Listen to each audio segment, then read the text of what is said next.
Well, gusto nyo rin ba na mapanood ng maraming tao yung inyong mga contents dito sa TikTok? Gusto mo rin ba na silipin at panoorin ng maraming viewers yung iyong mga kinukontents dito sa TikTok? Well, may bagay tayong dapat gawin para mangyari yung ganon. Sabi nga doon sa algorithm ni TikTok, a content can go viral regardless of the number of followers a creator has.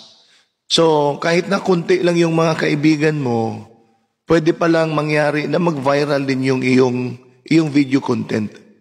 Tapos sabi doon sa algorithm ni TikTok, the algorithm prioritizes user interaction such as likes, shares, comments, and watch time, making it easier for affiliates to reach a wider audience with their content.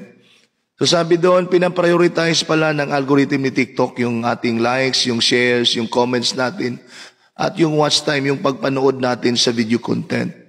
At ang sabi doon ay gagawin niyang madali para sa atin na mga nag-affiliates, mga nagko-contents, na mapanood ng napakalawak at maraming mga audience, maraming tao, yung ating mga contents. So, pwede palang mangyari talaga na dadami yung views ng inyong mga contents. Ang gawin nyo lang ay makipag-engage, yung user interaction ba?